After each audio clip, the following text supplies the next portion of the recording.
Hoje nós vamos falar dos grupos de capoeira, de onde eles vieram e como se formaram.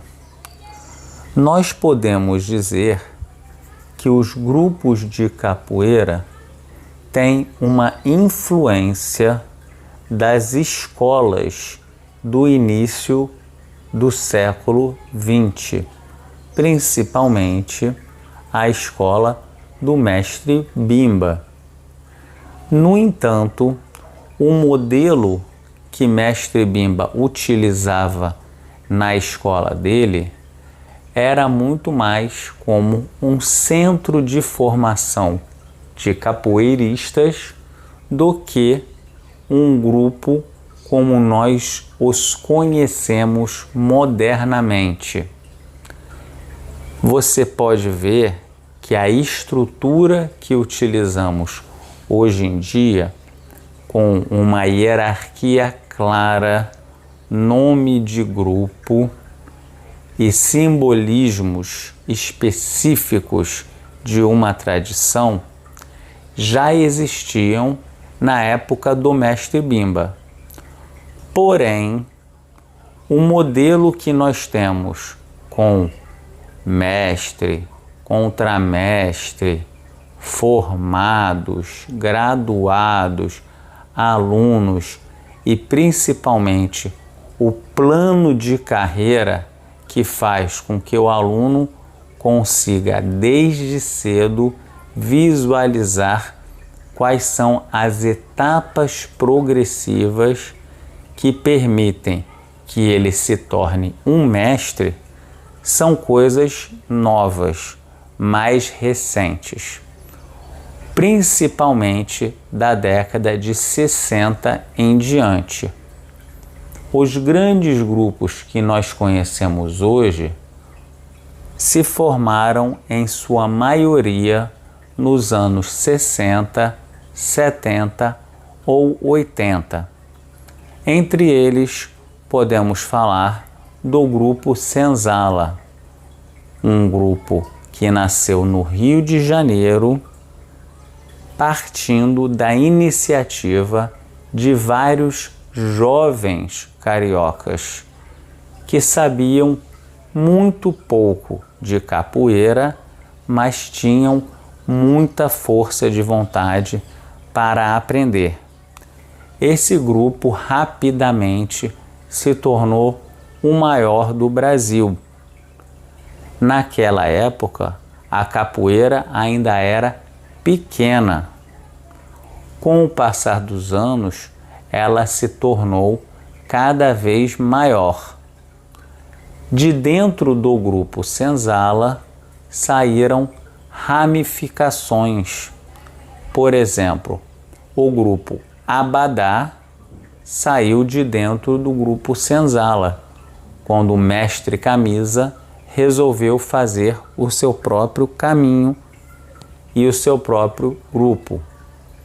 De dentro do mestre Camisa saiu também o grupo Capoeira Brasil, que é um grupo muito grande, com o mestre Boneco, Paulinho Sabiá e Paulão do Ceará. Esses três mestres foram alunos do mestre Camisa, que por sua vez foi da Senzala. Ou seja, de um grupo grande vão saindo ramificações. Isso vai acontecer também com o grupo Cordão de Ouro, do mestre Suassuna, ou o grupo Muzenza, do mestre Burguês, entre diversos outros grupos grandes que existem hoje em dia. Nós podemos ver a estrutura destes grupos de capoeira relacionada ao desenvolvimento político do Brasil.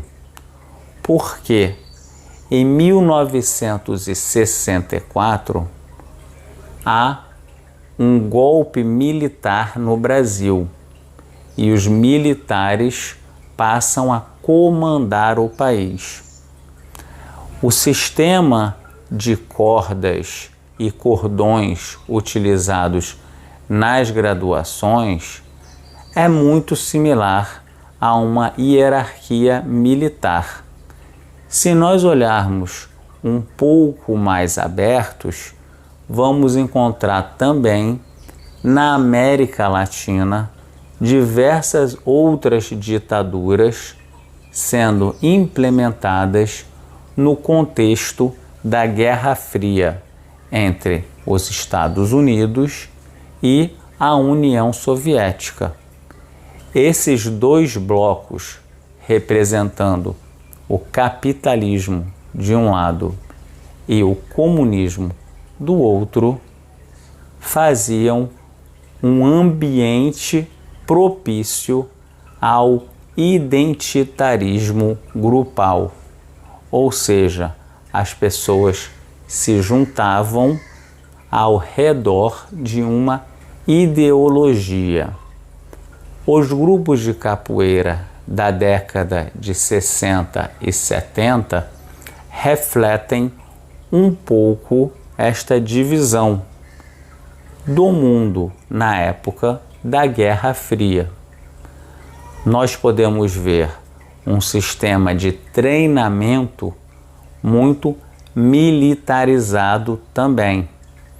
Em geral, o aquecimento era feito com exercícios de ginástica militar, muito comum no exército.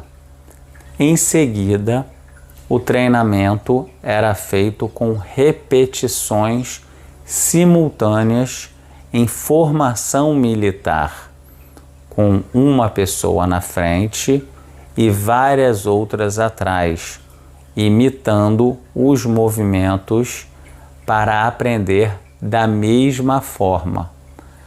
Passou-se a utilizar padrões de movimento que não existiam na época do mestre Bimba ou do mestre Pastinha.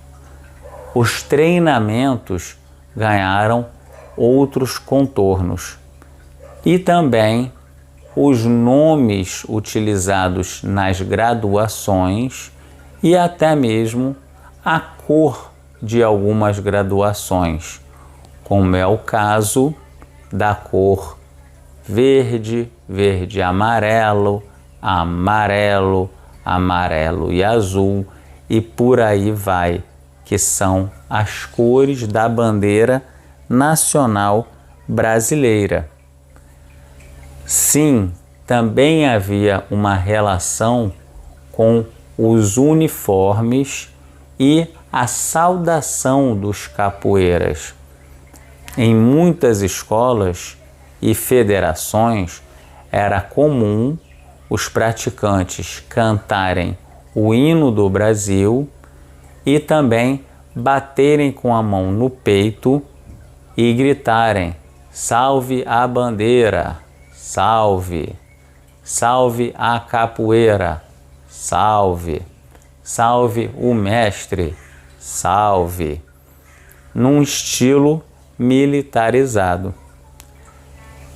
A organização dos grupos permitiu que a capoeira crescesse muito no Brasil e se desenvolvesse tecnicamente.